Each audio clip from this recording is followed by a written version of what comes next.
Real Madrid versus Atletico Madrid. बात करें दोनों टीमों के फॉर्मेशन के बारे में तो रियल मैड्रिड खेल रही थी 4-3-3 फॉर्मेशन में और एटलेटिको मैड्रिड खेल रही थी 5-3-2 फॉर्मेशन में। रियल मैड्रिड फर्स्ट फेज में ट्रेडिशनली बैक फोर में गेम बिल्ड कर रही थी। रियल मैड्रिड मैच के शुरू में डबल पिवट्स का इस्तेमाल कर रही थी और रियल मैड्रिड के फुल बैक्स हाई और वाइड रहकर विथ प्रोवाइड कर रहे थे। एटलेटिको मैड्रिड फर्स्ट फेज में फ्रंट टू के साथ प्रेस कर रही थी, लेकिन एटलेटिको मैड्रिड के front two dedicatedly Real Madrid के सेंटर बैक्स को प्रेस नहीं कर रहे थे। एटलेटिको मैड्रिड के फ्रंट टू के सेंट्रल और नैरो थे। एटलेटिको मैड्रिड के फ्रंट टू के सेंट्रल और नैरो होने की वजह से वह कवर शेडो कर रहे थे रियल मैड्रिड के पिवट्स को। सो एटलेटिको मैड्रिड के फ्रंट टू के नैरो होने की वजह से रियल मैड्रिड के पिवट्स की पासिंग लेन ब्लॉक हो रही थी और वह सेंट्रली बॉल रिसीव नहीं कर पा रहे थे। सो मैड्रिड फोर्स हो रही थी वाइड से गेम बिल्ड करने के लिए।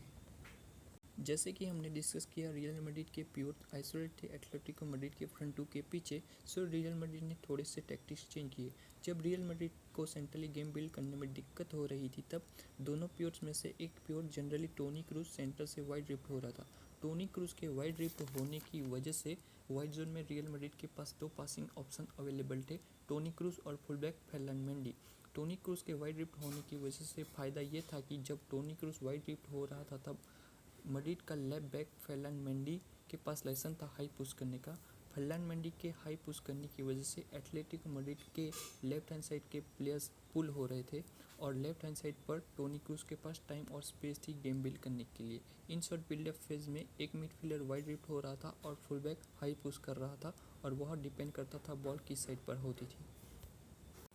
ऑन दी अदर हैंड दूसरी साइड पर भी सेम मैकेनिज्म था। जब बॉल राइट हैंड साइड पर होती थी तब लुका मॉड्रिच वाइड रिफ्ट कर रहा था और उसके वाइड रिफ्ट होने की वजह से राइट बैक कारवाहाल हाई पुश करके अटैकिंग वाइज कंट्रीब्यूशन दे सकता था। जैसे कि हमने डिस्कस किया, लुका मॉड्रिच वाइड रिफ्ट हो रहा था और राइट बैक कारवाहाल हाई पुश कर रहा था।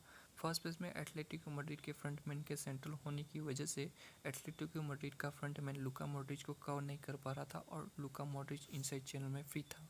On the other hand Atletico Madrid की मिडफील्ड सेंट्रल थी। सो एटलेटिको मैड्रिड को लुका मॉड्रिच को कवर करने के लिए विंग बैक करास्को को हाई पुश करवाना पड़ रहा था क्योंकि एटलेटिको मैड्रिड बैक फाइव में डिफेंड कर रही थी। सो एक डिफेंडर के हाई होने के बावजूद भी एटलेटिको मैड्रिड के पास 4 डिफेंडर्स थे। ओपन प्ले में रियल मैड्रिड वाइड जोन में ज़्यादा प्लेयर्स रखकर वाइड जोन ओवरलोड करने की कोशिश कर रही थी। ओपन प्ले वाइड जोन में विंगर फेडे वाल्वर्डे ड्रॉप इन कर रहा था और लुका मॉड्रिच वाइड रिफ्ट हो रहा था।